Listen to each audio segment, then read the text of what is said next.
task of the Spark Foundation, task 6. And our task is to prediction using decision tree algorithm, and purpose to feed any new data to the classifier. And the dataset you can download using this link.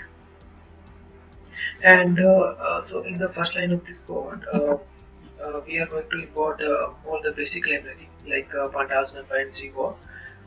Okay, so this today's session will understand the working of the decision tree.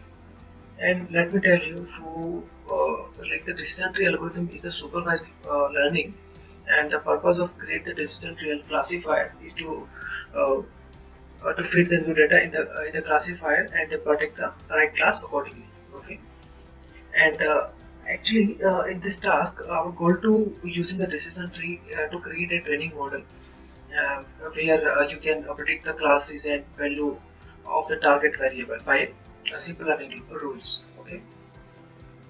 So now let's start the session. Okay, so after importing all this basic library, and now we're going to import the iris dataset from datasets, SQL and datasets.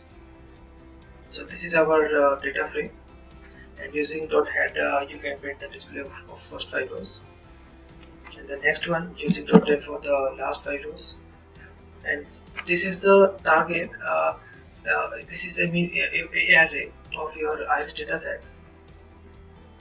Okay. So and here I'm going to checking the target according to the species and apply the lambda map function. And this is the shape of our data set now. It's 150 or 5 rows. And the df.info, this is the overall information about the data set. In this, it's a statical overview of the data and all the described features.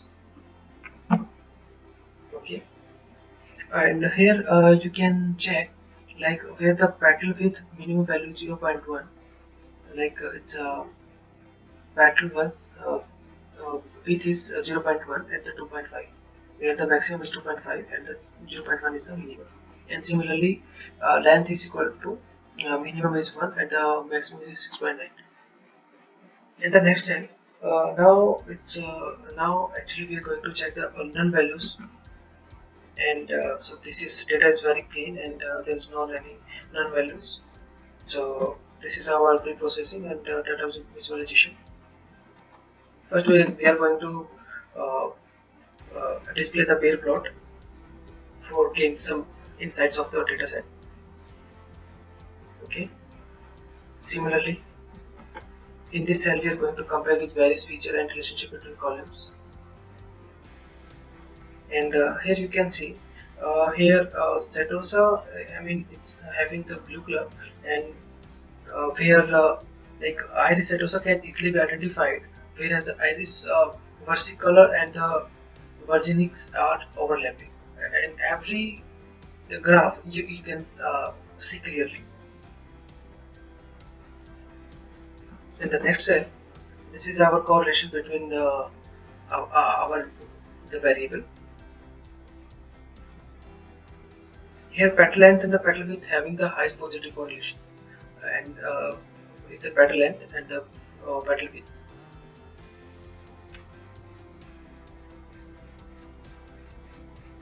So now we are going to preparing the data for the training. Okay, so because dataset actually it's not work with the string value, so we need to drop the one of column species. Okay, and we have it's our feature matrix, and this is the vector prediction. In the next cell,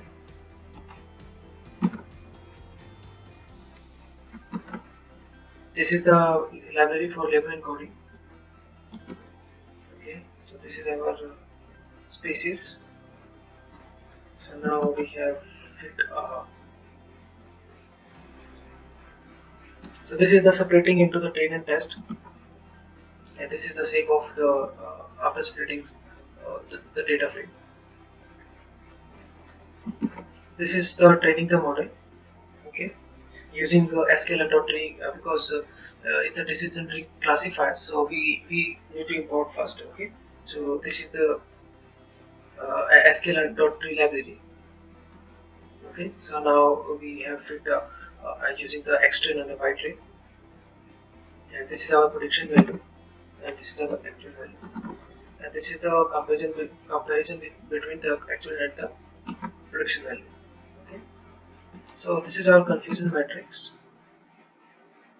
Okay, and I have imported the accuracy score also. So in the next cell you can check the accuracy, and our accuracy is around 0.96. So it's very good, like it's very nice accuracy. Okay, so this is some more install. I mean, it's some more required libraries like the Pyplot Plus and the graph is for the because we need to visualize the decision tree. Okay, so this library will help you. So for the visualization, I have given some columns again, like in the it's our function name and this is our classes name. Okay, so in the next cell, so this is the last line where we are going to visualize the graph or the decision tree. Okay, so this is the one more library will help you for plotting a graph. Okay, so I have given the fixed size and using the column name, this feature name, the class name. Okay, so this is our decision tree, and thank you.